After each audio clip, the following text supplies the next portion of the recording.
ти идва кораша и вече нямам какво да губя в този свят. Преопътнат, пък и не ми се вярва чак и Ана да ме изпъднат. Кабинетът на дявола бил в деветия кръг. До там не било повече от 15 минути, път ми каза някакъв търп пияница. Пиянде, представи се с името Чърчил, ако помня добре. Но както и да е, тръгнах по пътя, поставам скокали. Бе нещо по-нормално да измислят не могат ли? Не че пък на по-гадни места не съм бил, но хич не може да ме грабне в готически стил. А те с 15 минути да те откриха сега. Ще има да ме прощават, ама един час вървя. Около мене някаква лава изликват рами са пени. Слава Богу, че съм мъртъв, краката ми са студени. Инак щях да кипна тука направо и да зава. Вентилацията явно не пачка от преди Христа. Но пристигнах криволяво и след час или два въхлопах леко и с нервен на дяволската врата.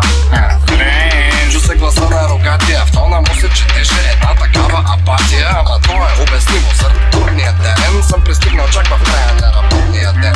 Много вечер, извинявайте, че ви безпокоя, казах, влизайки в стаята и протегнах ръка. А оня гледа ме един такъв странен и зачервен. Ти не си ли оня старозагорски кретен, за който скоро ми разправяше колегата Петър? Лицето ми се изчерви по целия си периметър. Не трябва аз да съм бил, сипах се сам за охраната. Не съм предполагал, че се познават тия двамата. Лицето на дявола плавна в толкова усмивка. Последва радостен смях, прииска ми се да го ритна, но вместо да ме изтрита или да се заяде, само каза: айде от кога те чакам, бе момче, а добре дошъл и сядай да пием една мастика. Цял ден съм бил разправил с някакви лъхмани вика. Посетах леко изненадан на стола и ми олекна. Явно днеска слънцето и на моята улица.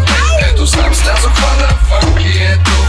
С дявола се свириме кънтри лук-лук. Този път няма как да се върна назад. Трудно оперира се с чупен гръбнак. Ето сам става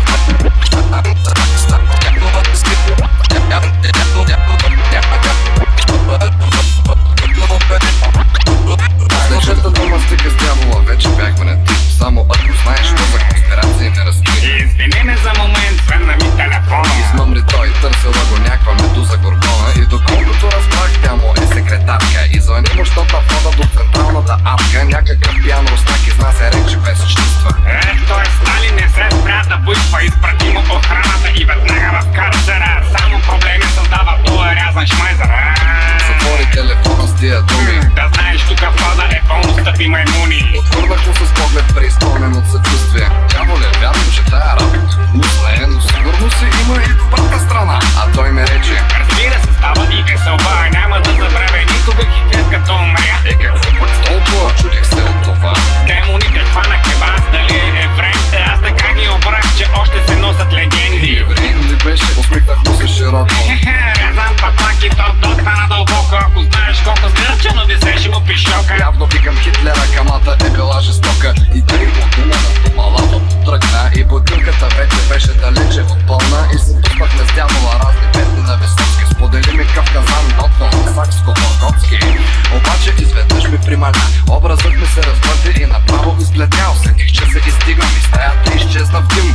Явно и то път съм се измъкал невредим. То човек не може даже на спокойствие да умре. Лекарите явно пак са ме закъркали се в тел. Сещам, че съм пак в тялото си вързан за катетър. Тя бре, ще мина пак къде 2070-та.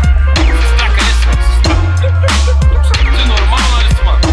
Това изобщо не е диагнозата на този човек, ма. Това тук е Владислав Керамов.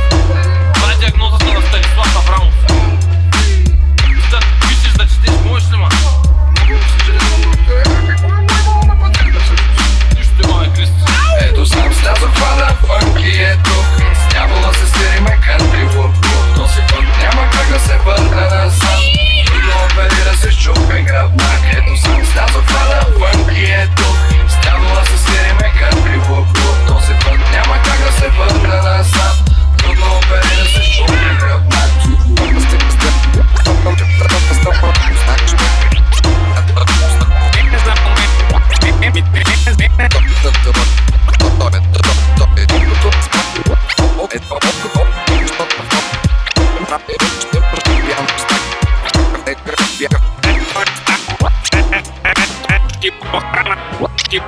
Keep